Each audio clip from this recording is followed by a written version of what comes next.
pastor, necesito compartirle esto. Yo tengo otra relación aparte de mi esposa. La primera pregunta que le hice es, ¿me lo estás confesando porque estás arrepentido o porque te descubrieron? Bueno, y me dijo, mi esposa se dio cuenta hoy a las 4 de la tarde. La siguiente pregunta fue, ¿quiénes más aparte de tu esposa lo saben? Me dijo, hasta ahora solo mi esposo. ¿Okay? Así que solo oré con él, no hice algo más. Y al siguiente día comencé un proceso con él. Por la gracia del Señor no trascendió a la iglesia, no había necesidad de hacerlo más grande. Ahí había sido un asunto a nivel matrimonial, los restauramos y hoy por hoy nos bendicen con sus dones en nuestra iglesia. El siguiente caso es de una que llamó hace ya varios años, descubriendo la situación adúltera de su esposo. Y luego de un intento de restauración, él decidió continuar con su vida fuera de su matrimonio. Él terminó yéndose de nuestra iglesia. Actualmente él tiene esa relación, aparte de se divorciaron, obviamente. Y por supuesto que sin comunión en el Señor. El tercer caso fue de un jueves por la mañana mientras yo llegaba a la oficina. Y vi a un miembro de nuestra iglesia sentado en una zona del jardín. Ahí me estaba esperando hasta que yo llegara. Y en pocos minutos me estaba confesando una caída moral. Así que hice la misma pregunta, ¿me lo estás confesando porque estás arrepentido o porque te descubrieron? En ese caso en particular fue porque estaba arrepentido. El asunto es que él en su desesperación se lo contó a otros 2 o 3. Así que yo sabía que eso iba a trascender, en algún momento iba a trascender a la iglesia. Bueno, iniciamos un proceso de restauración y debido a que él era un servidor de nuestra iglesia y ya el caso se sabía por otros hermanos, tuvimos que proceder ante una reunión privada con los miembros de la iglesia y la historia concluye de esta manera. Pastor, espero que te encuentres bien. Agradezco mucho a Dios por tu vida y oro continuamente por ti. He estado pensando en todo lo que ha pasado desde entonces y mis reflexiones son largas, pero concluyo siempre en lo mismo. La fidelidad de Dios es para siempre y he podido ver esa gracia que tiene muchas formas y hoy más que nunca puedo verla a través de ti, de la iglesia, nuestra amada iglesia. Quiero decirte que ese camino no fue fácil. El haberte confesado mi falta después de haber aparentado tantas cosas representó un reto y un verdadero acto de humillarme. Pero ahí entendí en verdad cómo Dios ama al corazón contrito y humillado. Aquel que cansado de su pecado y su manera tan vacía de vivir se acerca por fin a ese trono de gracia. Yo necesitaba ese socorro que llegó prontamente a mi vida. Ese socorro llegó en forma de ti, pastor. Aun cuando no sabía ni bien cómo pedir ayuda, entendiste que el amor es de voluntad, de iniciativa y de dar ese mismo paso extra que Cristo da siempre por cada uno de nosotros. La restauración de Dios a través de su iglesia era algo muy ajeno para mí. Ni siquiera podía imaginar en nuestra propia iglesia y sinceramente pensé que había llegado el fin para mi vida. Mi ministerio, mi labor como obrero y aún para mi familia, no tenía esperanza de que algo bueno saliera de esto. Aún así, Dios es justo, hizo justicia y a su vez con ternura hizo misericordia, con amor me restauró y vimos su mano fiel, tomando cada pieza de todo lo que se había roto, de todo lo que se había distorsionado, todo lo que se había cambiado a causa del pecado siendo restaurado. Hoy cuento esto desde el otro lado del río y puedo decir que se pasó en seco porque Dios fue guiando y abriendo el camino donde no creía que había. Gracias, pastor, por ser una fiel extensión del amor de Dios, de su gracia, su perdón, su firmeza, su consejo, su compasión, por dejarse guiar por el buen pastor que busca a sus ovejas perdidas, descarriadas, y que no teme de mancharse con los que ya se hayan ensuciado, pues murió por cada una de ellas. Gracias a Dios por Cristo Jesús.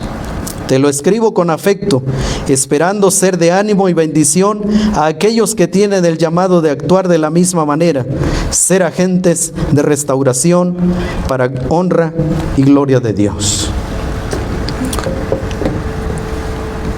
Creo yo que así es como debería terminar todo proceso de restauración.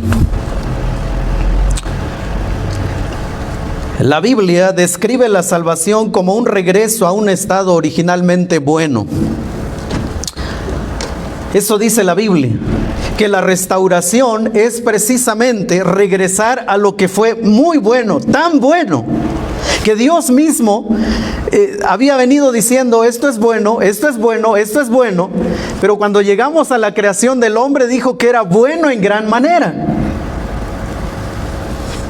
Las palabritas que nosotros conocemos muy bien como pastores, como la redención, por ejemplo, muestra un cautivo liberado mediante el pago de un rescate, alguien que recupera su libertad inicial. No podemos hablar de redención si alguien no tuvo libertad primero. No podemos hablar de reconciliación a menos que anteriormente haya habido una amistad. Entonces podemos hablar de reconciliación. La renovación, por ejemplo, esta palabra interesante en Romanos 12:2, hacer nuevo otra vez. Aquello que se había deteriorado es restaurado a su frescura original. Otra palabra interesante en griego, soteria, conocido por nosotros los pastores como salud, presenta a Cristo como médico que sana la enfermedad mortal y devuelve seguridad y vida. Pero no podemos hablar de sanidad. Ese no es el primer paso. Hablamos de buena salud, entendemos que hay un deterioro y entonces es que podemos hablar de restauración. La regeneración que señala el retorno de la vida tras la irrupción de la muerte. Así que todas estas palabras en el Nuevo Testamento hacen referencia a algo que estuvo sano, a una amistad, a algo que funcionaba muy bien. Hubo algo que dañó eso tan bueno y ahora podemos hablar entonces de un proceso de restauración. Si nosotros pasamos por alto esto, hermanos, vamos a comenzar al revés. Necesitamos entender qué era lo que se dañó, por qué se dañó y entonces cómo establecer un proceso de restauración. La salvación es una obra de restauración, reparar y devolver lo perdido a su estado original, a su estado prístino. Esa es la enseñanza. Y en ese sentido es que nosotros podemos hablar de Jesús, de Dios, como el que rescata, renueva y devuelve plenitud. Esto es muy importante tenerlo presente. El ministerio pastoral, hermanos, en esencia es una labor de restauración. Lo que los pastores hacemos es trabajar con personas caídas, siendo nosotros mismos caídos. Alguien dijo que Dios no tiene otra opción sino trabajar con personas caídas, a menos que alguien no haya sido rescatado del pecado. Pero todos nosotros somos seres caídos y Dios nos está restaurando. Y el ministerio pastoral, lo que nosotros hacemos básicamente a través de la predicación, del discipulado, del evangelismo, de la consejería, la disciplina, de alguna manera es tratar de poner nuevamente la imagen y semejanza con la que fuimos creados, que ha sido distorsionada, tratar de colocar a través de la palabra del Señor esa imagen, restaurarla, a través de la palabra, a través del Espíritu Santo, a través de nuestros dones que Dios nos ha dado y ayudarnos, primeramente como hoy fuimos enseñados, a nosotros mismos y ayudar a nuestros hermanos a regresar a ese estado original. Por eso es que nuestra labor, hermanos, es trascendental. Por eso es que la labor que hacemos los pastores tiene que ir mucho más allá. No es una labor que se puede profesionalizar. En esta labor, nosotros vamos al seminario, generalmente 3 años, y yo pienso que un seminario no hace pastores. Un seminario te hace un estudiante de teología, pero el ministerio pastoral viene con el tiempo, precisamente en lo que hoy fuimos enseñados.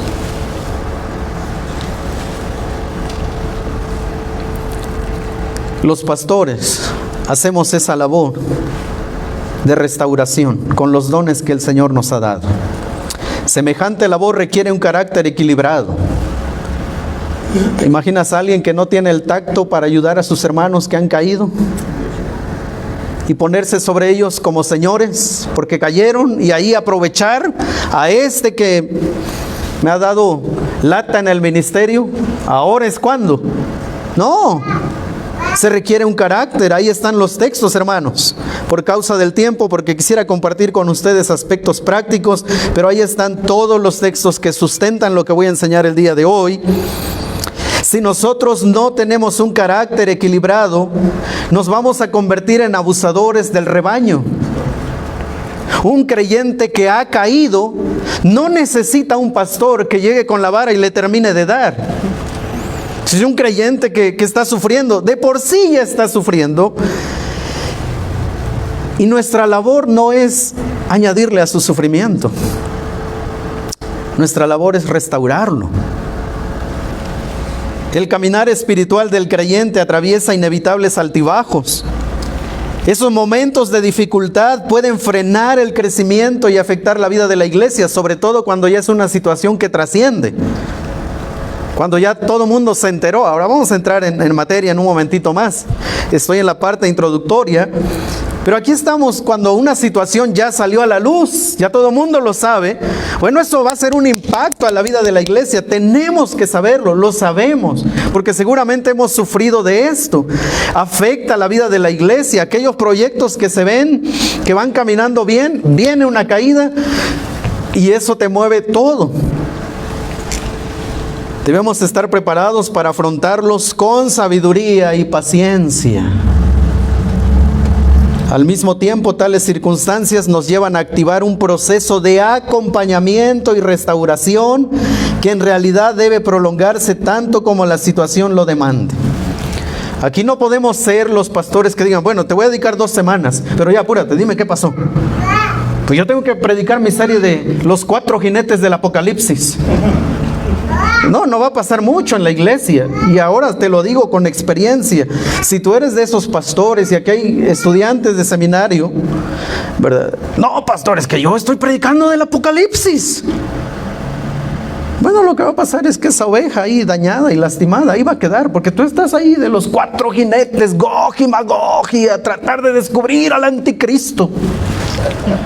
No, lo único que va a pasar es que vas a lastimar a tu iglesia. Todos transitamos la vida cristiana, hablando de los creyentes y el pecado. Todos transitamos la vida cristiana expuestos a pecar.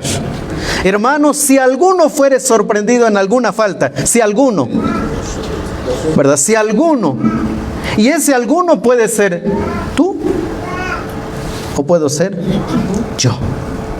Ese alguno, vienen a nuestra mente hombres que nos predicaron aquí, en nuestra UPBC. Por lo tanto, no deberíamos ser tan ligeros en decir, claro, pues, ¿cómo no? Si se le veía. No, si alguno, y ten en cuenta que ese alguno puede ser tú o puedo ser yo. No, a mí ya no, yo llevo 30 años en el pastorado. El pastor Bell, con 75 años, en ese tiempo, ahora se va acercando a los 90.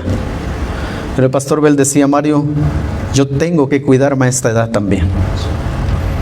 Las tentaciones no conocen edad ministerial ni años de matrimonio. Y el que piensa estar firme, Número 2, con demasiada prontitud solemos condenar los pecados de los demás mientras aprobamos los nuestros. Eso también es normal en nosotros. Cuando miramos alguna actitud de alguno de nuestros hermanos ahí, estamos listos para desenvainar las escrituras y decirles. Lo peor es que a veces no tenemos el valor de sentarnos con él. Usamos el púlpito. Y eso es lo más vergonzoso que podemos hacer los creyentes, los pastores. Miramos con demasiada prontitud la paja y no miramos nuestra viga. 3, la reprobación de los pecados ajenos nos puede volver inmisericordes. Porque empezamos a mirar los pecados de los demás y nosotros nos creemos inmunes a eso. Y terminamos como el fariseo.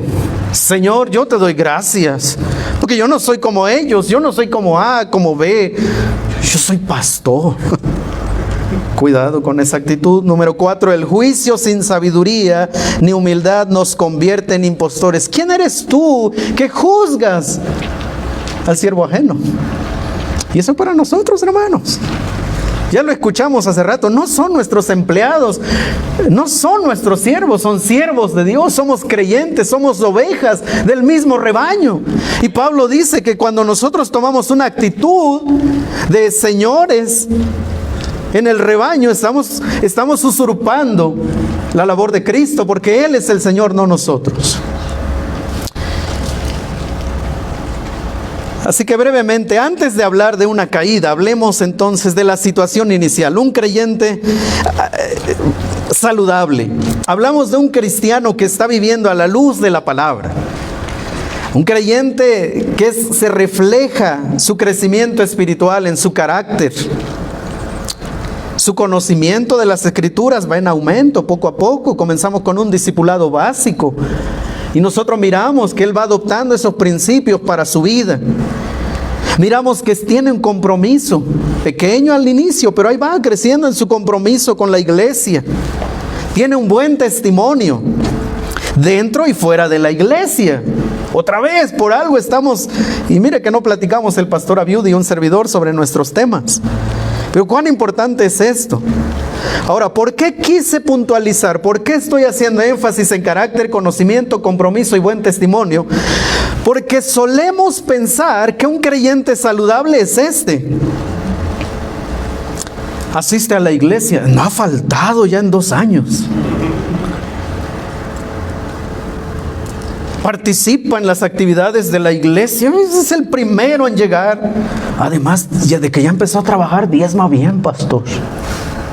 Yo les pregunto, ¿esos serían elementos que definen el crecimiento espiritual de una iglesia, de un creyente? No. Esos son el resultado de algo más, del carácter, del conocimiento, del compromiso, de su buen testimonio. Así que asistir a la iglesia, servir en la iglesia, aportar económicamente, debería ser el resultado del crecimiento espiritual. Así que no son los parámetros. Un creyente saludable no es el que nunca te falta a la iglesia. ¿Cuántos creyentes están en nuestras bancas por años y no crecen, no maduran, no quieren servir al Señor, pero no faltan y diezman bien? ¿Te imaginas que como pastores sean esos nuestros parámetros? No, ya lo voy a poner a servir porque no me ha faltado. De repente me da una ofrendita. Error. Justamente por no mirar lo que la Biblia dice en Efesios. Y ahí están los textos. Entonces aquí tienes a un creyente, está creciendo bien, conoce la palabra, es un chico, una chica, un hermano, un matrimonio de compromiso, tienen buen testimonio. Y un día, a las 11 de la mañana, a las 11 de la noche, un domingo, te dicen: pastor, queremos hablar con usted. Y esta es la noticia. Pastor, le descubrí unos mensajes a mi esposo. Y ahí tienes a una mujer devastada. Y tú te preguntas: ¿qué pasó? ¿En qué momento sucedió todo esto? Bueno, tenemos que ser realistas, hermanos. Ese creyente está en una etapa saludable, pero algo empezó a pasar, algo. Le vamos a llamar agentes de cambio. Los elementos que contribuyen al deterioro espiritual del creyente, que con el tiempo pueden desembocar y desembocan en una caída moral. ¿Cuáles son esos elementos? ¿Por qué debemos revisar qué fue lo que dañó la vida espiritual de este hombre? Y no deberíamos ser ligeros en la respuesta, porque si nosotros logramos detectar qué dañó a ese creyente, más adelante vamos a poder trabajar en esos elementos. De lo contrario, solo vamos a estar sanando la punta del iceberg. Y nuestro deber es qué pasó en esa profundidad. Ahí está la respuesta. Así que la respuesta a esta pregunta es crucial para evitar centrarse únicamente en la caída y no en los agentes que lo propiciaron. Un cambio en el estado espiritual no sucede de la noche a la mañana. Son pequeñas concesiones que operan como un adversario silencioso que con el paso del tiempo se convierten en un enemigo imbatible. Pequeños permisitos que nos sentimos tan seguros de donde estamos que comenzamos a tomarnos pequeños permisitos. Y eso va acumulando una cosa, otra cosa, otra cosa, y pueden pasar meses o años hasta derribar nuestra plataforma. Eso es lo que sucede. Algunos ejemplos, hermanos. Por ejemplo, la autoconfianza espiritual. El apóstol Pedro le dijo: aunque todos se escandalicen de ti esta noche, yo no. Si es necesario, yo voy a morir contigo. No, hombre, maestro. De los hombres que pudiste escoger aquí, no sé, aquí estamos nosotros listos. Con nosotros vas a ser victorioso, Señor. ¿Y qué dice el texto? Que los otros le dijeron lo mismo. Autoconfianza espiritual. El Señor Jesús les acababa de decir, miren, estaban en esa conversación, y el Señor Jesús les dijo lo que iba a pasar. Todos vosotros os escandalizaréis de mí esta noche, todos vosotros. O sea, se los acababa de decir y ellos no estaban escuchando. Ellos estaban confiando en ellos mismos. Aquí hay un indicador. Un creyente saludable llega un momento en el que puede dejar de escuchar la voz del Señor. Lee la Biblia, pero ya no escucha a Dios, como a los apóstoles. 2. El descuido de las responsabilidades. Segundo de Samuel, todos lo conocemos, ¿verdad? 12:1, donde el rey David, que era el tiempo donde los reyes iban a la guerra, pero él decidió quedarse en casa. Una posición existe para cumplir funciones específicas. Un creyente que no vela por sí mismo ya está dando el primer paso para una eventual caída. Cuando estamos tan confiados en nuestra posición. Bueno, David nos podría contar a detalle el amargo paso por esto. 3. Insatisfacción material. El caso de Acán, ¿verdad? Recibe una instrucción clara: no toquen nada del anatema. ¿Y qué hizo? ¿Verdad? Miró, codició, tomó y lo escondió. Listo, nadie se enteró. Pero después salió a la luz lo que había hecho. Y fue doloroso, vergonzoso para él y para su familia, y terminaron en desastre. La insatisfacción, la falta de contentamiento se puede ocultar por un tiempo, pero cuando éste tenga la oportunidad de florecer, va a emerger violentando la conciencia, la voluntad y el razonamiento. Cuando esto ha florecido, no hay manera de detenerlo.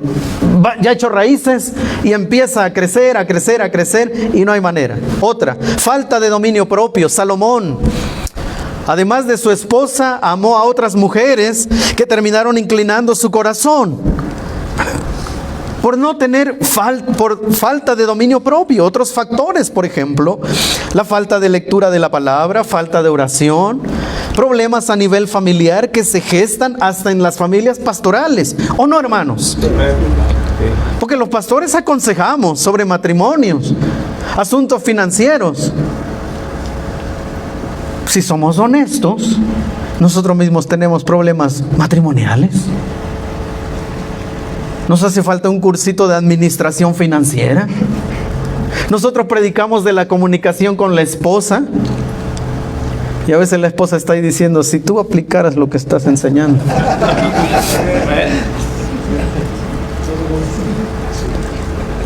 Problemas emocionales. Bueno, ya se hablaba de los pastores con problemas hace un momento. Insatisfacción, agotamiento, sobrecarga ministerial, hablando un poco de nuestro contexto. Que hay muchos pastores que no están satisfechos en el lugar donde Dios los ha puesto. Que están pensando, no, si yo tuviera los recursos de ese hermano, no, hombre, claro que yo haría la obra sin preocupación. Pero ya el pastor Abiud nos dio el tip, trabájale. Agotamiento. Estoy cansado porque estos hermanos no me ayudan a las sillas, a barrer y a trapear. Pues siempre lo haces tú, ¿quién más va a venir? Pero si tú les enseñas, ellos pueden ser de utilidad. Dios los ha puesto. Sobrecarga ministerial.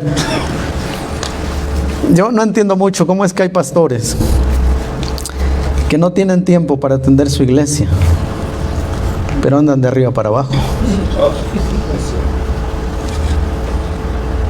Y cuidado aquí, jóvenes. Ante los primeros años del ministerio, esto es una tentación. Cuidado con eso. Esto hay muchos agentes más, operan lentamente, pero su efecto en el tiempo es imperdonable. Por ello, la rendición de cuentas y el discipulado a largo plazo son muy necesarios. Identificarlos es esencial para diseñar un proceso más realista y enfocado. Así que necesitamos detectar qué fueron los factores que afectaron a ese creyente para saber quién más necesita ayuda. Por ejemplo, si en el proceso te das cuenta, miren, el adulterio, que es como lo más comunes en nuestra iglesia, pero en las iglesias, el adulterio tiene una respuesta antes del evento. Hay que mirar qué pasó antes de eso. Falta de comunicación, problemas financieros, falta de intimidad sexual en el matrimonio. Es así. Cuando en un matrimonio no hay actividad sexual, el siguiente paso es que uno de los dos va a empezar a buscar. Tenemos que hablar de esto. Porque cuando nosotros miremos la caída y ya sabemos qué fue lo que lo propició, entonces vamos a trabajar en eso primero. Y vamos a llevar un proceso. La caída es un evento que expone un deterioro espiritual, como hemos dicho hasta ahora. La caída no surge de manera repentina, es el resultado de una cadena de acontecimientos que se van acumulando. Finalmente, cuando ocurre, solo expone el grado de deterioro espiritual del creyente. Y este creyente puede seguir congregándose, hermanos. El creyente que me mandó esta carta se seguía congregando fielmente, hermanos. Yo mencioné que él era un servidor de nuestra iglesia. El domingo, antes de confesarme su situación, él sirvió en la iglesia.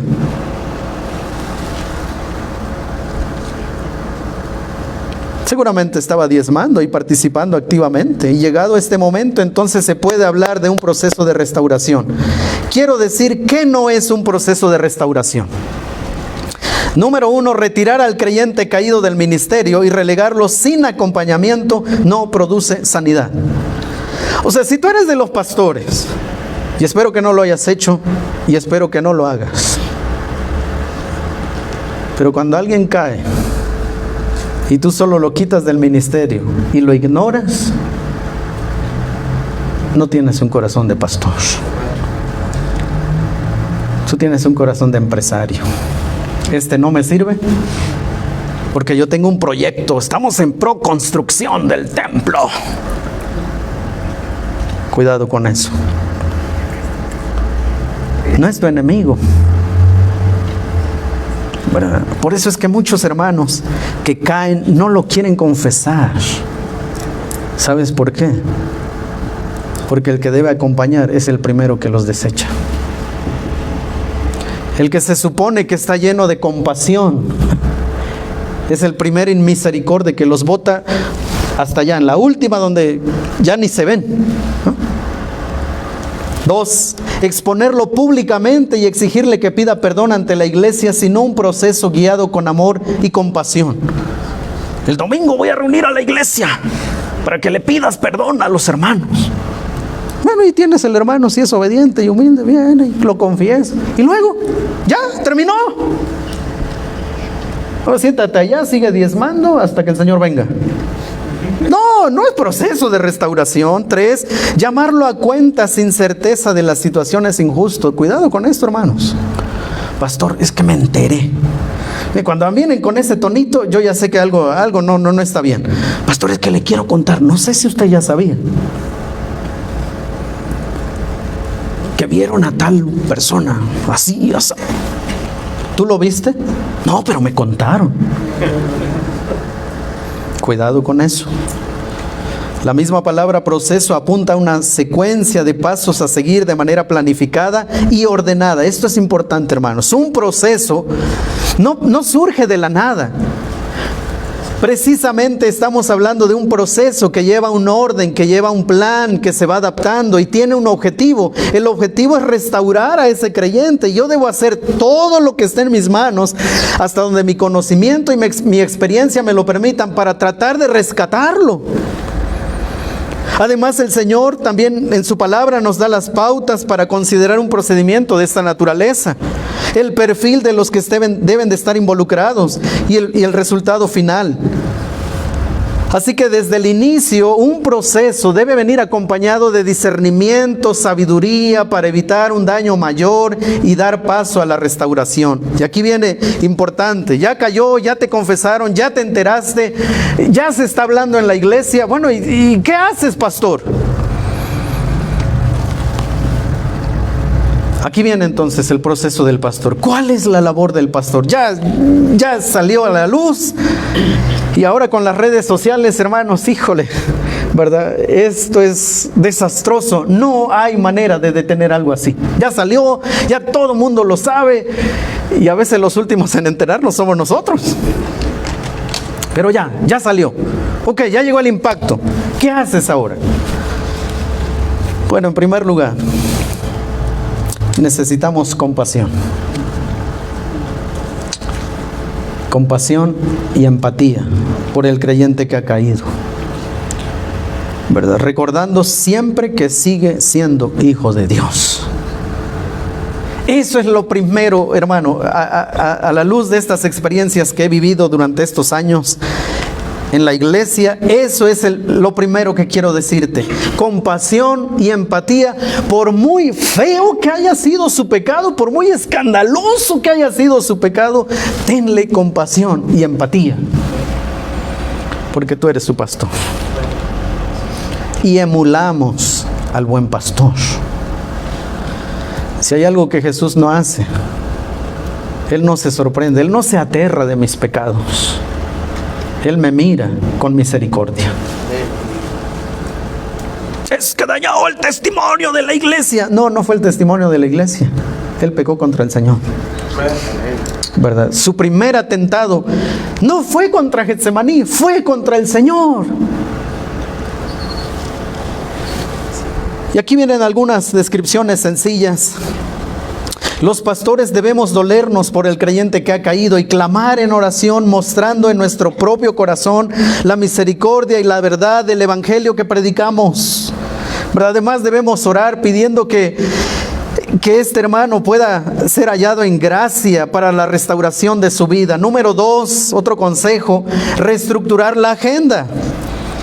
Un proceso de restauración consumirá el tiempo de por sí ya saturado del pastor. Y nosotros decimos que los pastores no tenemos tiempo para nada. Pero ya nos decían, ¿verdad? No te pares a las 10. Así no da tiempo para nada. Pero cuando hay un impacto en la iglesia, hermano, eso te aseguro, te va a consumir tiempo de consejería, tiempo de visita, de estar ahí, tiempo de crisis. Te van a llamar en la madrugada y vas a tener al otro lado una esposa que te dice: pastor, ya no puedo con esto. O sea, quiero intentarlo, pero no puedo, pastor. Después de 5 semanas de consejería, puedes recibir esa llamada. O el mismo aconsejado, estamos poniendo el caso de un varón, el mismo aconsejado te puede decir: no sé, pastor, yo no sé si valga la pena quedarme con mi familia. Ok, ¿volviste a ver a esta mujer? Sí, pastor. ¿Qué pasó? Cuéntame. ¿Por qué? Y otra vez, con paciencia. Y aquellos que luchamos con la paciencia nos vamos llenando de cosas. Y cómo no puede entender algo tan básico.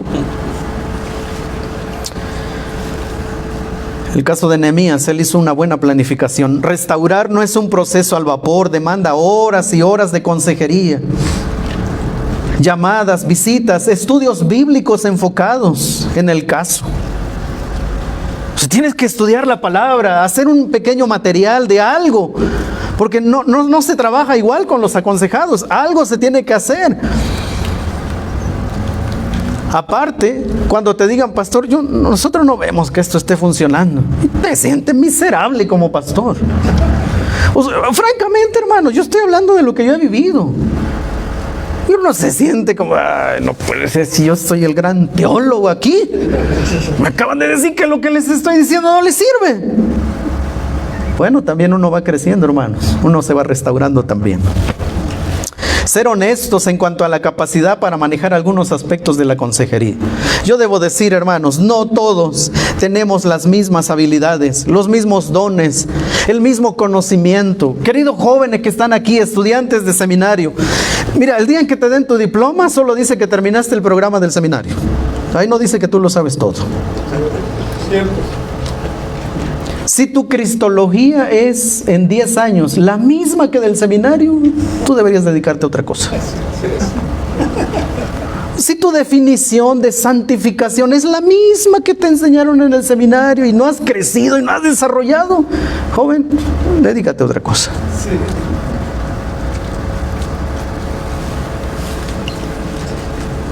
Nehemías supo qué cosas necesitaba para restaurar Jerusalén. Y dijo: esto no lo tengo, tengo que ir a pedir al rey. ¿Cómo es posible, Nehemías, que no lo tengas? No lo tengo, no lo sé. Pastores, no lo sabemos todo. No importa si llevas 50 años en el ministerio, no lo sabes todo. Es ahí donde necesitamos de otros, equiparnos y rodearnos de hermanos que nos puedan apoyar en ciertas áreas. Yo tuve que recurrir en este proceso a un mentor que me ayudó, me instruyó, incluso leer acerca de ciertos temas. Yo recuerdo una vez un pastor que me dijo: no, yo no leo otros libros, yo solo la Biblia. Bueno, está bien, ¿verdad? Y aquí en este punto, rodéate de hombres y mujeres que puedan ayudarte. Yo doy gracias a Dios por la vida de Jorge, que está aquí con nosotros. Él es diácono de nuestra iglesia. Él y su esposa tienen el ministerio de consejería en nuestra iglesia. Ambos son psicólogos y ahí están creciendo más y más en la palabra. Y hay ciertos temas que les confieso que no sé, cuando me llegan no sé qué hacer. Así que yo le pido ayuda a Jorge y le digo: oye, Jorge, ¿me puedes ayudar con esto? O si no los debo enviar con Jorge, no por Jorge, sino por los hermanos. Entonces yo le digo: oye, Jorge, ¿cómo manejar esto? Y él me ayuda. Esto es importante, preparar a la iglesia para el impacto. Esto es, hermanos, es interesante que Nehemías supo que la reconstrucción requería el compromiso del pueblo. No eran especialistas en construcción, pero su disposición y acción lo hizo posible en 52 días. Un creyente caído requiere a la iglesia, su comunidad espiritual para restauración. La sanidad no viene por medio de la extirpación, sino por medio del tratamiento. Por supuesto que hay casos en los que la Biblia instruye la excomunión, la expulsión, luego de haber seguido un proceso. No es el primer paso. Cuando tú te enteras, y esto lo sabemos, pero aquí hay jóvenes, yo quiero aprovechar este momento con los más jóvenes, porque cuando te llegue un caso así, lo primero no es la expulsión. Lo primero es intentarlo. Intentarlo a la luz de la palabra. Si ese proceso, fiel de la palabra, el hermano resiste en su pecado, lo último, el último recurso es la expulsión. Y doloroso. De hecho, en algún momento yo tuve que reunir a los diáconos de nuestra iglesia y el pastor Arturo y decirles: hermanos, creo que nos estamos acercando a este momento de la expulsión con un hermano en particular. Y los diáconos, uno de ellos dijo: yo sugiero que sea el último recurso. Claro, no era el primero, ¿verdad? Para mí era el último. Pero él dijo: porque la expulsión va a marcar la vida de nuestra iglesia. Y él contó su testimonio. ¡Wow! Gracias a Dios, ese otro caso está en nuestra iglesia. Ahora son fieles al Señor, sirven. Y aquí el consejito de hace rato: considera interrumpir tu serie de predicaciones. Yo venía predicando Romanos. Acabo de terminar hace unas semanas, ¿verdad? Luego de 53 mensajes. Ya terminé Romanos, pero en ese momento yo tuve que pausar Romanos porque necesitaba preparar a la iglesia. Por ejemplo, enseña una serie corta de 4 domingos, 5, de las razones por las cuales cedemos ante nuestros deseos pecaminosos. Empezar a preparar a la iglesia que todos pecamos. La actitud que debemos mostrar ante un hermano que cae. ¿Cómo tratar a ese hermano que ha caído? El deber de la iglesia como comunidad restauradora. Y aquí vienen unos consejos sencillos, no son exhaustivos, pero algunos de ellos. Número 1, ten una primera conversación con el creyente en cuestión y trátalo con amor y respeto. No importa lo que haya hecho, trátalo con amor y respeto. Hazle saber que estás dispuesto a ayudarlo y guiarlo en un proceso de restauración en la medida que él se comprometa. Yo quiero ayudarte, quiero estar aquí para ti, pero voy a necesitarte a ti al 100, aquí. ¿Cuento contigo o no? 2, un tiempo de oración con él te dejará ver su actitud al respecto. Ese día ahí en nuestro jardín de la iglesia, cuando llegó este creyente y me confesó, lo primero que hicimos fue orar, y él comenzó a llorar profundamente. Sabía que algo estaba gestándose, una especie de arrepentimiento, de carga, ya no podía. Pero si tú al orar con un creyente, él ni se inmuta, sabes que arrepentido no está. 3, si la situación aún no ha salido a la luz, conviértete en un muro de protección para él. Dile: ok, vamos a trabajar juntos, pero necesito que te comprometas en este punto, ¿verdad? Porque no hay necesidad de exponerlo todo ante la iglesia, hermanos. Con este matrimonio que les dije, que de este varón que me llamó a las 11 de la noche, le pregunté: ¿quién más lo sabe? No, solo mi esposa, ok. Al siguiente día mi esposa y yo fuimos a su casa, empezamos a platicar. Ahí todavía no hablas del perdón. Tienes que perdonar a tu esposo porque la Biblia dice que lo debes perdonar. No, espérate. Primero vamos y escuchamos, cosa que a los pastores no nos gusta hacer, porque nosotros ya tenemos armado el sermón. Vamos manejando y así como: ¿qué le voy a decir? ¿Verdad? En vez de: ¿qué preguntas le voy a hacer? Si ya el caso es conocido por la iglesia, asegúrale que implementarás el proceso bíblico. Mira, tú sabes que la Biblia dice esto. Ya algunos hermanos están hablando de esta situación, ya la conocen. Así que yo quiero honrar esta confianza que tú me has dado a mí. Y quiero que sepas que yo quiero honrar también la palabra del Señor. ¿Te parece? ¿Vamos juntos? Yo quiero ser un muro de protección para ti, pero no lo puedo pasar por alto. Confía, yo te voy a guiar. También ayúdale a comprender ayúdale a comprender que la reacción de algunos hermanos no será en completa unidad ni armonía. O sea, hazle saber que algunos van a decir, no, ¿y por qué? Apedrémoslo. Pero eso es parte de su consecuencia. Tiene que saber que no todos los hermanos van a estar de acuerdo con un proceso. Y él tiene que saberlo como parte de su consecuencia. Y también tenemos que explicarle que en la iglesia no todos tenemos la misma madurez. Así que decirle, hermano, de eso no te puedes librar, de los inmaduros. Pero gracias a Dios por los maduros que van a ayudar en este proceso. Adviértele de los hermanos que desearán conocer más detalles para estar orando. Cuidado con eso. Oiga, pastor, es que yo he estado orando por este caso que usted dijo la semana pasada y pues, a ver si, solo para estar orando. No, hermanos, esos, no, esos ciérrele la puerta. Porque ese es un hermano chismoso, ¿verdad? No necesita los detalles para orar. Con que él diga, ¿verdad? Con que lo ponga delante del Señor. Pero hay hermanos así. Si es un hermano en servicio, si está sirviendo y aún no deja el ministerio, explícale que ha dejado de ser apto para continuar sirviendo, pero que debe seguir congregándose. Considera que no te va a dar toda la información hasta que compruebe que eres digno de su confianza. No te van a contar todo porque eres el pastor, te van a contar lo que quieren, lo que les conviene, lo que ya fue descubierto. Pero en el proceso de la consejería te vas a dar cuenta que, ¿en qué momento se metió y se embarró de todo? Pero si él siente que no puede confiar en ti, listo, te va a mantener con la información que tú quieres escuchar y que te ha dado. Ya no va a avanzar. No generes falsas expectativas. Por ejemplo, después de que terminemos estas 3 semanas de super consejería pastoral, ya vas a regresar al ministerio. No des expectativas. No. Este tiempo va a poner a prueba el conocimiento y el carácter pastoral. Preguntas de ayuda. Sencillas, ¿verdad? Una ya lo mencioné, no quiero tomar ahí. En la segunda, ¿cómo te hace sentir todo lo que está pasando? No le preguntes, ¿estás arrepentido o no? No. ¿Ya lo sabe tu esposa? Sí. ¿Te quieres seguir congregando? Sí. No, eso no ayuda.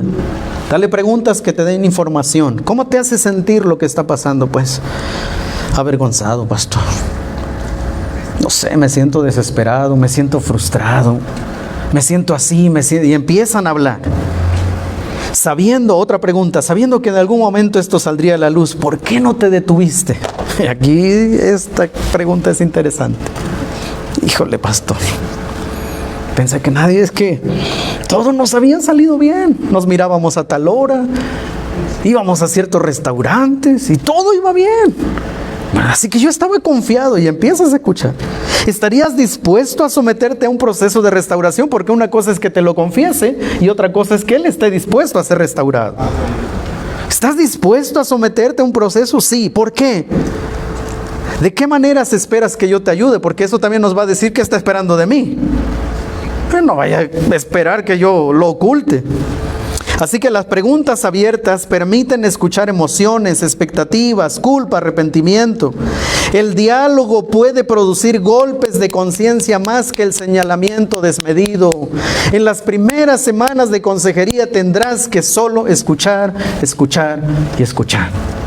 Recabando información, como una especie de, ¿verdad?, de un historial.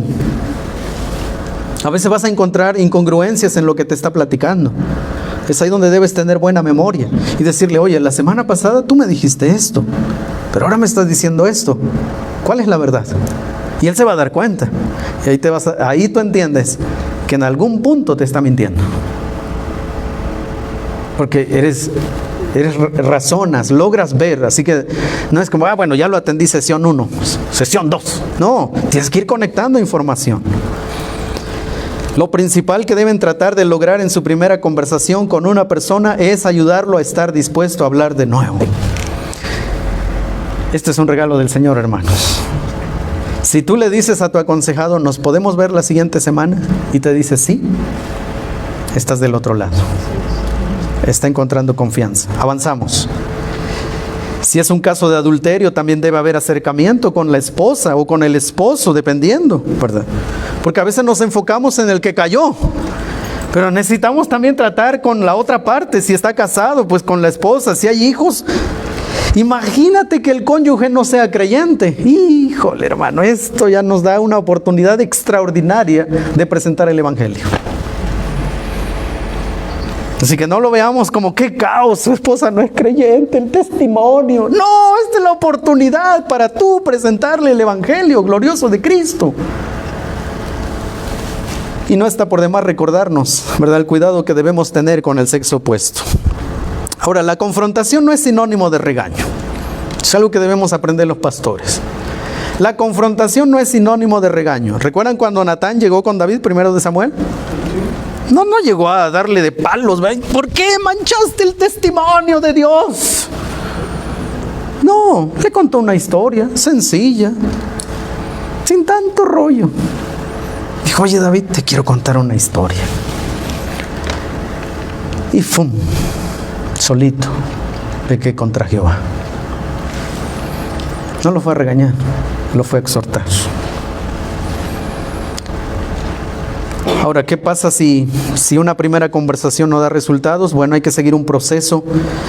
Quiero avanzar aquí un poquito más rápido. Hay que seguir un proceso, por supuesto, acompañado de diáconos, si los tienes en tu iglesia, de varones maduros en la fe. No agarres a tu mejor amigo, agarra a un varón maduro. Y si tu amigo es maduro, está bien, pero no te lleves a tu mejor amigo. Llévate varones maduros que teman al Señor, para seguir el proceso que el Señor Jesucristo establece en Mateo 18. Lamentablemente habrá casos donde la disciplina eclesial debe ser practicada, como en el caso de 1 Corintios 5. El apóstol Pablo no dijo, bueno, pues inicien un proceso de restauración. No, una cosa es la caída y una cosa es el estilo de vida. Son dos cosas diferentes, hermanos. Una cosa es cuando un creyente cae momentáneamente, repentinamente, y otra cosa es el que vive ahí. En el caso de 1 Corintios 5, aquí no se trata de una caída, se trata de un estilo de vida, y el apóstol Pablo dijo, fuera, ya, deséchenlo. Pero aquí estamos, el tema que asignado tiene que ver con un creyente que cayó y cómo restaurarlo. Por demás está decir que la familia del creyente disciplinado requerirá un cuidado pastoral muy cercano. Ojo, a veces los pastores tratamos, si está casado, al cónyuge como al que cayó. Y debemos tener cuidado con eso. Porque si el que cayó fue el esposo, tú no puedes tratar igual a la esposa. O sus hijos, quitarles el saludo porque tu papá pecó. No, es lo peor que podemos hacer. Todos en casa están en shock. No necesitan llegar a la iglesia y tenerle miedo al pastor. ¿Te imaginas un adolescente que se acaba de enterar que su papá tiene otra esposa? Y el domingo llegar y pues no sé si el pastor me quiera saludar. Bueno, pues él no hizo nada. Sigue siendo oveja. Cuidado con eso, pastores. Debemos cuidarnos de eso. Cuando la disciplina es ejercida en la congregación, el desafío pastoral es tratar el asunto con sabiduría, mostrar a la iglesia verdad, compasión y firmeza en el proceso. ¿Qué le corresponde a la iglesia? Número 1, la iglesia te va a seguir. Eso es así. La actitud que tú tomes como pastor, la congregación la va a imitar. Si tú eres un pastor indiferente, que no saludas al que cayó, la iglesia va a hacer eso. Lo primero que la iglesia, su rol es respaldar la labor del pastor durante el proceso. Una congregación que observa el procedimiento bíblico apoyará y fortalecerá las decisiones que se deben tomar. 2, mostrar madurez y compasión. Enseñarle a la iglesia a ser compasivos, a ser maduros. ¿Cómo? Evitando indagar más allá de la información dada por el pastor. Esto lo aprendí del pastor Bell. Él decía, hermanos, si alguien requiere más detalles, búsquenme a mí, no a él. Y la primera pregunta que les voy a hacer es, ¿por qué quieres más de información? Listo. ¿Saben qué hacía el pastor Bell? Agarrar a ese hermano dañado y lo ponía detrás de él. Eso es lo que hace el pastor, ¿verdad? No estoy de acuerdo con lo que hiciste, pero tampoco voy a dejar que te despedacen. Entonces el pastor Bell decía, si alguien necesita más detalles, es conmigo, no con él. Y la primera pregunta que les voy a hacer es, ¿por qué quieres más detalles? Para orar, pastor. Pues ponte a orar. Orar por la restauración del hermano que ha caído, enseñarle a la iglesia. esta que algunos, es difícil aceptar su restauración después de un tiempo. No estamos hablando de en 15 días lo vamos a restaurar. Esto puede ser 3 meses, 6 meses, 1 año, 2 años, dependiendo el caso. Pero un deber de la iglesia es que cuando se haya concluido el proceso que se va a dar en el paso del tiempo, la iglesia debe tener la madurez para aceptar al hermano otra vez. El proceso del creyente en restauración. Dani, aquí se me bloqueó esto. ¿Cuánto tiempo me queda? ¿Media hora? Ok. El proceso del creyente en restauración. Número 1.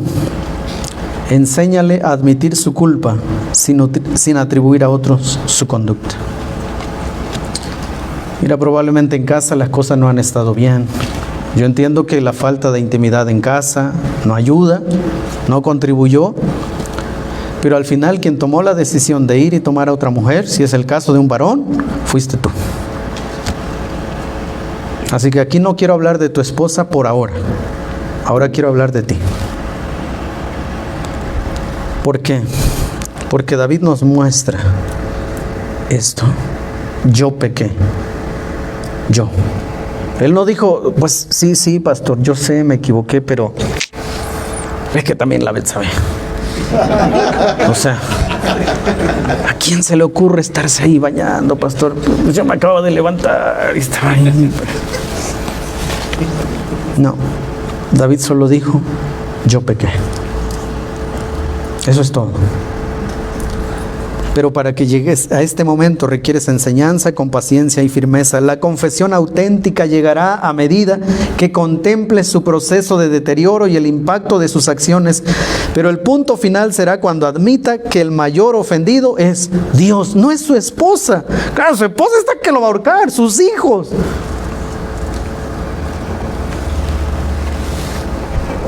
Hace poco supimos, lamentablemente, de la caída de un pastor. Yo estaba con Suriel cuando me enteré. Mi hijo tiene 15 años.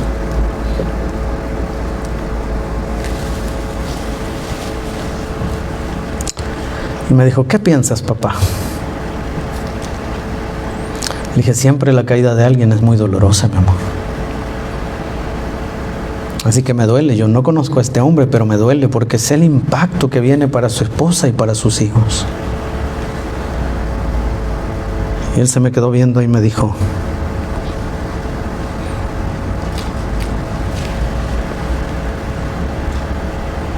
cuídate, papá.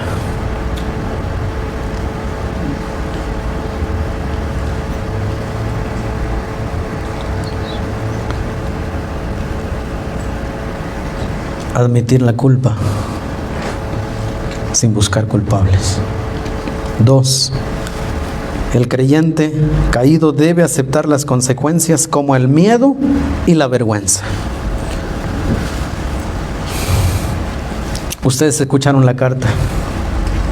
¿Cómo va a reaccionar la iglesia? La primera pregunta en la iglesia es, ¿cómo va a reaccionar el pastor?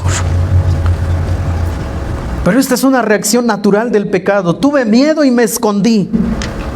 Así que los aconsejados van a tener miedo a la reacción de la familia. ¿Qué va a decir mi mamá cuando se entere, pastor? ¿Qué va a decir mi papá? ¿Qué va a decir mi cónyuge? Y también en la iglesia, imagínense ese desastre que viene. Miedo a alguna enfermedad también de transmisión sexual. Eso es así. En algunos casos tenemos que recomendarle a la esposa, hermana, tiene que ir a hacerse un examen para descartar que haya habido alguna situación en usted. Y entonces ahí tenemos que contactarlo con, si hay un hermano médico, y decirle, mire, busque orientación, pero yo sugeriría, hermana, por cuidado suyo, que busque hacerse un examen para evitar que haya alguna situación, ¿verdad? Y cuidar su cuerpo también. Dios me va a castigar por esto. Otro miedo. La vergüenza llama a huir, y esto se puede ver en la inasistencia a los cultos. Pero otras consecuencias, por ejemplo, la desconfianza del cónyuge y el desinterés sexual. Porque en mi experiencia, hermanos, cuando los varones caen, ellos lo confiesan y ellos esperan que en 2 semanas la esposa esté dispuesta sexualmente. No va a pasar. Años de confianza. Y hay que preparar al esposo para eso y decirle, es parte de tu consecuencia. Tu esposa no va a querer que ni la mires, que ni la toques. Y esto es lo que viene para ti. 1 año, 2 años. Tu esposa no te va a creer. Es que salí con unos compañeros de trabajo. No, entonces a partir de hoy perdiste todo. No, todo lo perdiste. Tienes que reconstruirlo. La rebeldía de los hijos. Eso ha pasado cuando hay una caída en una casa. Los hijos reaccionan, sobre todo si son adolescentes. Un cambio drástico en la situación financiera. Miradas acusadoras en la iglesia. Es parte de estas consecuencias. Pero también el creyente en cuestión debe evitar actitudes defensivas. La mujer que tú me diste. Pues sí, pastor, pero también ya lo confesé. No se pasen, a ver, espérame. Tu confesión no fue que se te cayó un vaso de agua. Tú tronaste a tu familia. Así que lo que hiciste no es para menos. Y esto ha pasado en el proceso de la consejería. De repente el hermano o la hermana tratan de justificar, ya van pensando, van razonando, ya van reaccionando del impacto y ahora ya pueden defenderse. En la confrontación, el aconsejado buscará maneras de evadir su responsabilidad y asumir sus consecuencias, tratando de justificar su conducta. Sí, ya te lo confesó, pero mientras va pasando el tiempo, él va a tratar de razonar y decir, no, sí caí, pero sí está mal, pero no tan mal. Es que hubo situaciones, tenemos que ayudarle en esto, ser pacientes con el proceso. La rendición de cuentas se puede volver molesto. La falta de perdón inmediato del cónyuge lo puede llevar a la desesperación y considerar abandonar a su familia. Pastor, pues es que usted ya habló con mi esposa o con mi esposo y no me quiere perdonar. Y en cambio la otra persona me sigue buscando, pastor. Bueno, suena muy lógico. O te dice, pastor, ¿ya como cuándo voy a regresar otra vez a servir? No vas a regresar hasta que esto termine. Y si sigues insistiendo, no vas a regresar, ¿verdad? Comprometerse con las tareas prácticas, congregarse con fidelidad. Oye, no te vi el domingo, ¿qué pasó? Ay, pastor, la verdad no quise venir. ¿Qué pasó? Cuéntame, ¿por qué no quisiste venir? Es que en la noche mi esposa y yo peleamos y la verdad es que no me sentía con ánimo. Informar de sus actividades. Cuéntame cómo estuvo tu semana, cómo va el trabajo, tus estudios, cuéntame. ¿Has estado mensajeando? Hablar de sus luchas. Oye, ¿te has sentido tentado a regresar a esta persona? Si la caída tuvo que ver con asuntos financieros, permitir que alguien más tenga acceso a sus finanzas, que lo revisen. Retomar las disciplinas espirituales. El inicio será muy difícil y en un par de días habrá desilusión. Ayudarlo requiere paciencia y compromiso tanto del pastor como del aconsejado. Entonces, para ir cerrando, como ya hemos dicho, conocer los factores que propiciaron la caída nos ayudará a ser más objetivos al momento de iniciar la consejería. Los temas por tratar en este tiempo de consejería son para fortalecer las debilidades, aquello que lo llevó a caer, sanar heridas emocionales. Esto es importante, estas se generan en el pasado. Cuando nosotros venimos a Cristo, somos un costal de emociones, heridas, sentimientos y experiencias, y a veces en el discipulado básico no se resuelve. Por eso es que volvió a caer. Quizá cayó en el alcohol, quizá en las drogas, porque en su historial hay algo de esto. Entonces hay que ayudarlo, a adoptar nuevas prácticas, aprender a perdonar y a pedir perdón. Todo esto se convierte en un discipulado uno a uno con el propósito de restaurar. Toma mucho tiempo, hermanos. De hecho, uno tiene que desatender algunas cosas que parecen importantes para atender al que ha caído. ¿Cuánto tiempo, pastor, la restauración? Bueno, cada creyente tiene un proceso diferente. Aquí no voy a hablar de, en 3 semanas, No hay. Pueden ser meses, pueden ser años. Sin embargo, uno puede identificar actitudes, decisiones y acciones que nos permiten evaluar el proceso. Cuando tú empiezas a ver que está tomando decisiones, que quizás en el culto, mira, te voy a dar un tip, ¿verdad? En el culto quizás ya le agarró la mano a su esposa y la esposa no hace esto. Es un indicador de que algo está empezando a gestarse. Pero si tú ves al hermano que busca la mano de su esposa y la esposa le hace así, esto todavía no se cuece, hermanos, ¿verdad? Si tú ves que, porque luego los que caen, luego se vuelven bien caballerosos. Hoy día van y le quieren abrir la puerta del auto a su esposa. Si la esposa ya se sube con gusto. Así que atentos, hermanos, no solo es en la consejería, es en la vida real, en la vida práctica. Ellos te dan mucha información, ¿verdad?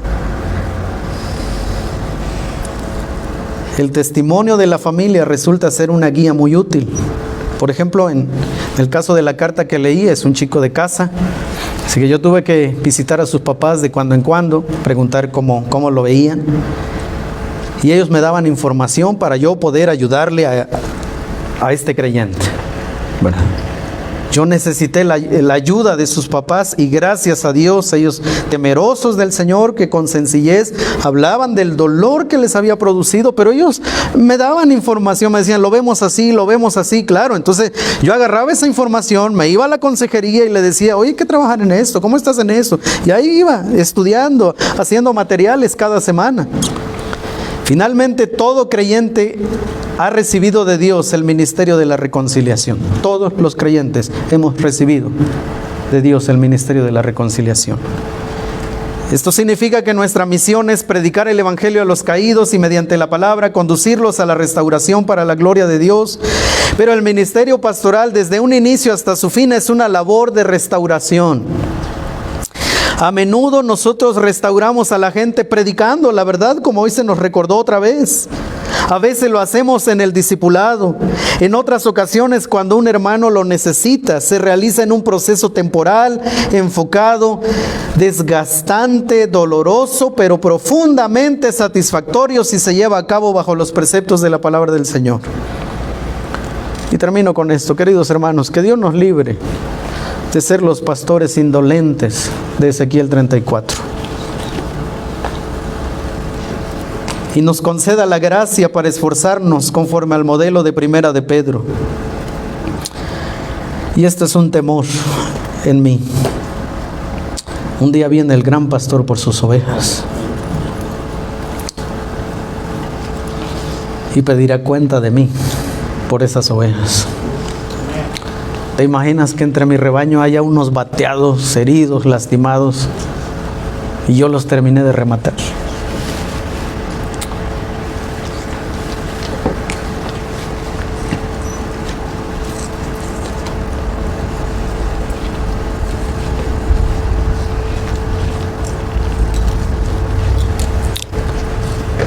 Esta es la carta de otro miembro de nuestra iglesia, pero esta es para ustedes. Yo le dije, ¿me ayudarías a escribir unas palabras para los pastores? Un creyente que restauramos. Así que esto es para ti, hermano. Apreciado pastor, iniciar un tiempo de restauración es tan doloroso. Un miembro del cuerpo se ha fracturado, pero que en medio del dolor y el caos el Señor trae redención. El proceso de restauración es muy difícil para el miembro que se ha dañado y necesita mucha paciencia, amor, pero también firmeza. La palabra nos dice que es necesario la disciplina. Y aunque en el momento no comprendemos por qué debe haber disciplina y firmeza, al final del proceso damos gracias a Dios. Considero que es necesario el tener este tiempo con la persona que necesita tener este crecimiento y dependencia del Señor. Es necesario volver a nuestro primer amor. Para mí fue confuso el no saber qué hacer ni a dónde ir, qué decir o qué no. El no sentirte digna de estar con Dios y que el enemigo te diga que nadie te aceptará por tu pasado. Que todos vean y sientas que tu valor depende de cómo te sientes o lo que los demás digan. Si bien Dios es el que hace la obra, es el que en medio del dolor te sostiene y te anima y te da las fuerzas para continuar. Se crea un avivamiento personal, pero para eso es importante que alguien te acompañe, te guíe y te muestre las cosas en las que debes cambiar y prestar atención. Para mí, el que pudieran darme seguimiento fue una muestra de amor. Pude ver a Cristo en todo mi proceso, su guía y su fidelidad. Cuando vuelves a tu primer amor, te sientes limpio y renovado y logras ver la gran misericordia de Dios. Logras ver que Dios te ama y se mantiene firme, que te consuela y te restaura y que gracias a Él y solo a Él puede haber cosas hermosas en donde nadie veía esperanza. Hoy doy gracias a Dios por mi amada iglesia y mis líderes por sostenerme y verme con amor y misericordia. Y también puedo ver el versículo que Dios da consuelo, para que podamos consolar a otros. Pero eso solo se vive cuando dejamos que Él tome nuestro dolor y lo transforme. La restauración es dolorosa, pero en las manos de nuestro Señor Jesús es maravillosa. Solo Él puede dar consuelo y crear cosas nuevas.